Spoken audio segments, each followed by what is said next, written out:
If you are someone who's dealing with depression or even sadness, you need to watch this video. My name is Crystal Turner, and I am a psychiatric nurse practitioner who's going holistic because I know to be whole is to be healed. And I take those approaches with learning how to use our body, learning how to treat our body as a temple, also how to utilize metaphysical and African-centered thought and approaches into bringing a better experience into our physical experience, but for me, even more importantly, our emotional and mental experience. Working in psychiatry, one of the very common experiences that people come into my office with is the experience of depression. So depression is very common. But what I want to say about depression is many times we treat depression with antidepressants, and some people feel better, some people still don't feel better. But the thing that I really want to mention when it comes to depression is not the root issue. Depression is a symptom of something deeper that's going on. And so this video is about considering the different experiences or dynamics that are contributing to the experience of depression or even sadness. We don't want to always have to wait till we're at the point of depression.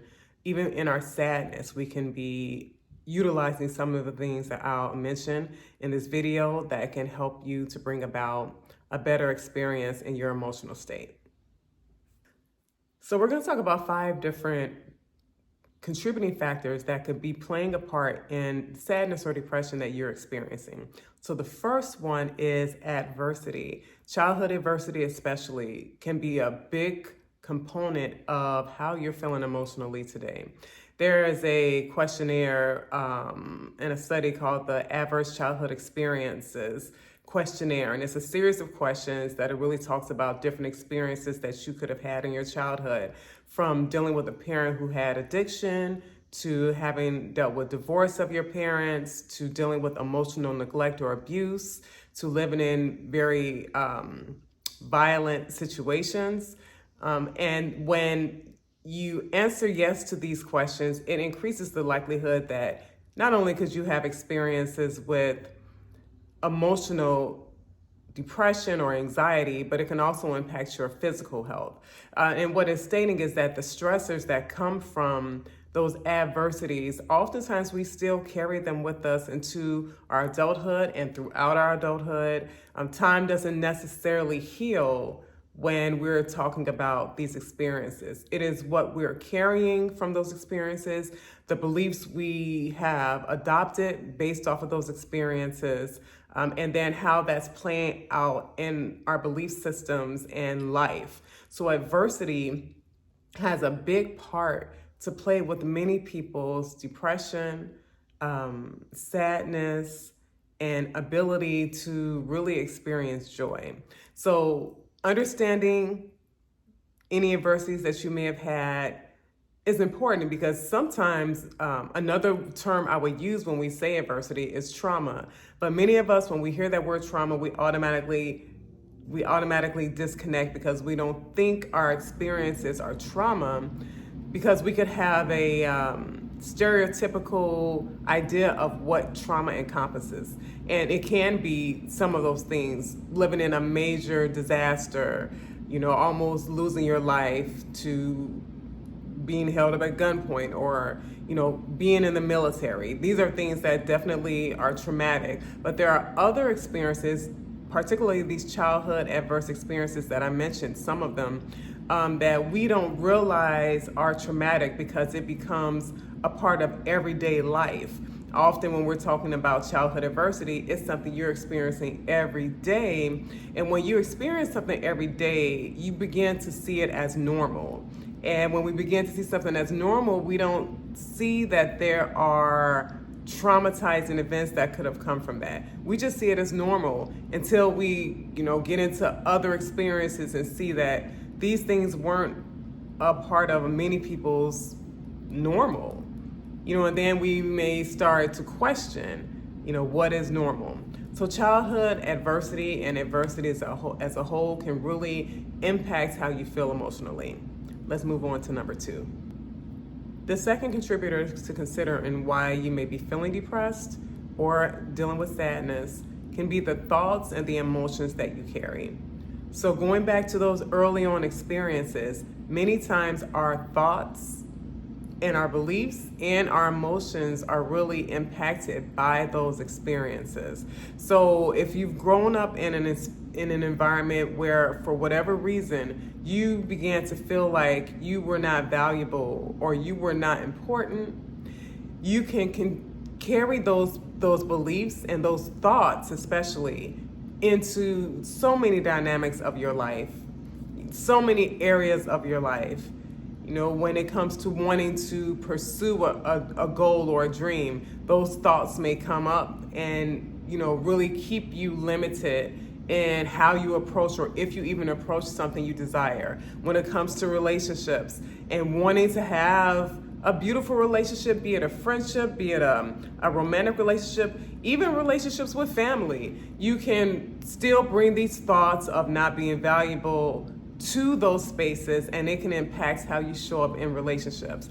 And when this theme of not being valuable or not being important shows up in so many dynamics of your life, it can definitely impact how you feel in your mood. That's just one example. When you think about whatever adversities you've experienced, if you've already identified that you've had some adversities, and what are your thoughts around the adversity? You know, what are your thoughts around you or life or people related to those experiences you've had? And if they're low vibe and lower nature and negative, then that can really impact how you feel in your outlook and your ability to be inspired or aspire to anything.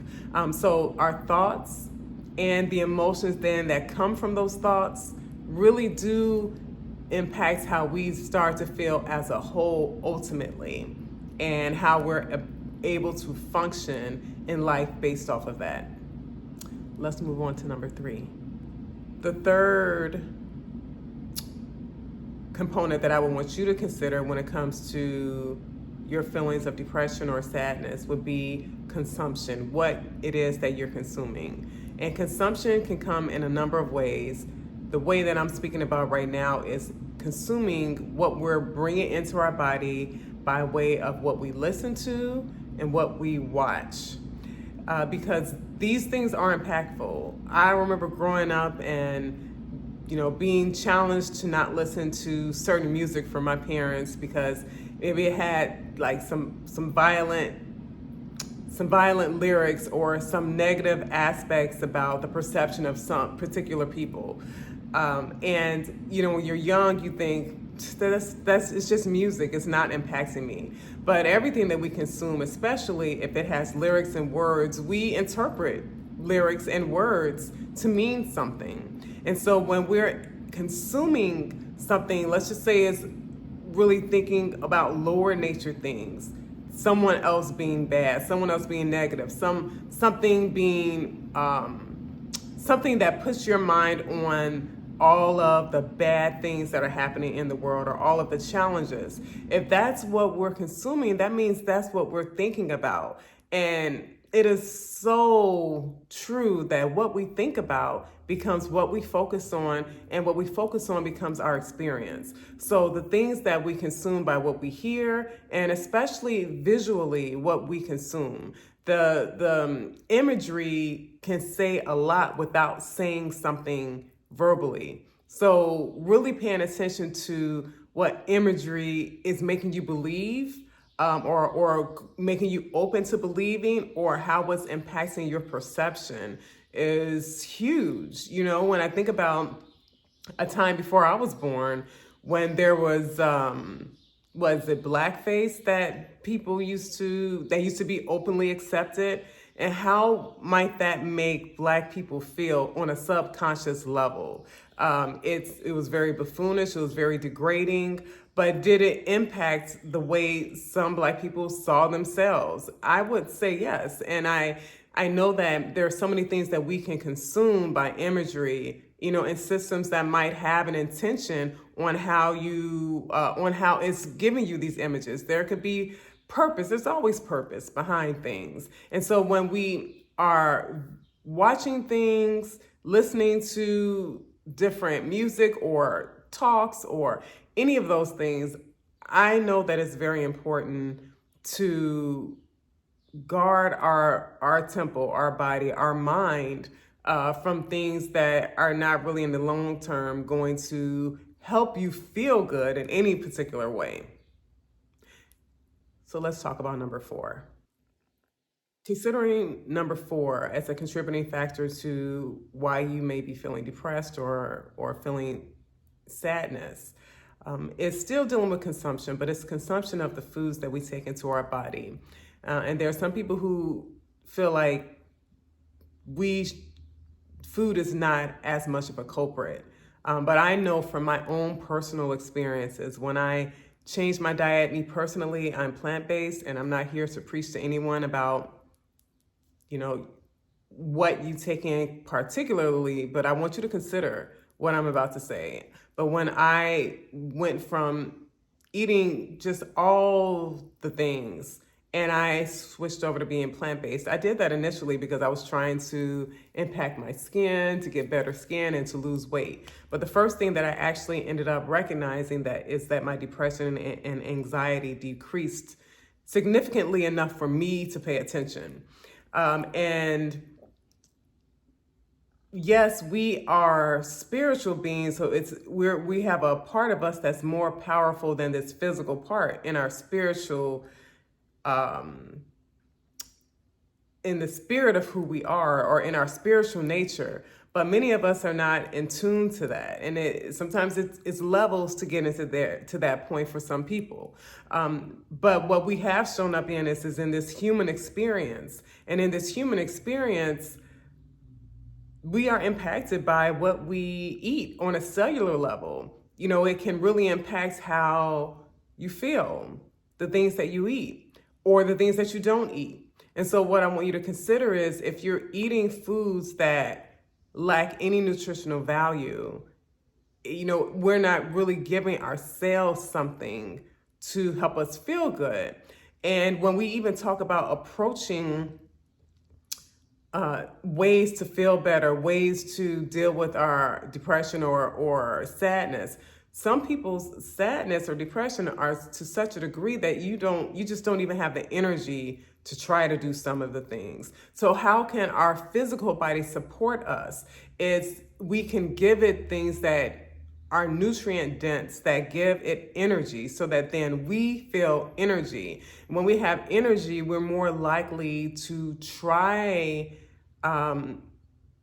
to take on new approaches or do something different, to get exercise or to go out and do things that we normally wouldn't do because we have some level of energy. But when we feel completely depleted, we're more likely not going to just have the motivation to do those things. And when we talk about the foods that we eat and the nutrients that we can consume, these things really impact how we feel. There are a number of deficiencies that I go through with patients that just correcting those deficiencies help their mood, help their energy levels, help their anxiety. So those could be looking at thyroid levels, which is a little different, but still a low functioning thyroid can definitely cause someone to feel tired, feel depressed, feel sadness. Dealing with vitamin D deficiencies has a direct correlation with helping with mood. Also, our B vitamin deficiencies can impact how we feel. And even being anemic, or, this may be more particular for the ladies. It can be with men too, but just for different reasons. But when we're deficient in those ways, we lack energy, lack motivation, and it can impact how we feel in our mood. So understanding that our body does have a part, and utilizing the things we have around us so that we can get the best out of all aspects of ourselves. So consumption of foods, being hydrated, these things are also something to consider if you're feeling sadness. And I will also say, if you're someone, I can attest to this for myself, when I am on a road of eating really good and feeling good, and then I have a day where I just go and I eat all the junk foods, and the things that I've eaten in the past. If I do that for a day or two, the next day I notice a definite dip in how I feel emotionally. So something to consider. Let's move on to the last point. The last consideration I want you to look into when it comes to what could be impacting your depression or sadness is not having a concern for yourself, lack of concern for yourself. When we don't have a concern for ourselves, that equals neglecting us. And a lot of the dynamics that I've talked about before can contribute to that. If you've grown up in adversity where you didn't feel valued, you may not treat yourself that way. If you are watching things that speak to more of a lack of value for yourself, or putting some other person on a pedestal versus yourself, or wanting to aspire to be like someone else that you see, instead of seeing the importance of who it is that you already are. These things are important because when we lack a value of self, we don't pour into ourselves. We just don't do it. When we truly begin to love who it is that we are, have an interest in who we are, we can grow to love who we are. The same way that we may fall in love with someone other than us and we put all of our attention into them, everything's about them. If they're not around, we're hurt. If they are around, we feel, energized and just like happy. These are the things that we want to make a connection with ourselves first. If you start to have more interest in yourself, you want to pour into yourself, you want to know about yourself more. And it really comes to then being motivated to study yourself. And when you begin to study yourself, all of these components I've talked about earlier, they're things that you will naturally want to tap into to understand you, to understand what makes you tick, to understand what makes you smile, to understand what helps you to feel better. And it becomes a part of your remaining life journey, is to continue to study thyself, to know thyself as really the most important person that you could know, because it's who you're going to be with for this whole entire journey in this life experience. So getting to know yourself, beginning to have an interest in you above interest in other people before you, helps you to be more interested in what makes you feel good, and then also more interested in who you choose to have around you, because now this person, yourself, you value them enough not to just let anything slide, to let anything fly, and to let anyone come into your experience. Some people may shift and move away out of your experience once you start to know yourself more and value yourself more. And, that's a beautiful thing. Everything is not always easy initially, but everything can work to your good, and you can begin to see how things unravel and then get put back together in a beautiful way to be called the experience of your life that you are then a part of creating from an intentional state. So those are the points that I wanted to make to you. Let me know in the comment section if either of these points really hit home for you. And are they something that you would really want to consider? Which of these points really is something that you would want to consider for yourself? Before I end, I would like to thank you for listening and taking some time with me. Please hit the like button. Please hit the subscribe button. And please share this video with someone who you think is struggling and it could be helpful. I will see you in the next video. Have a beautiful day. Bye.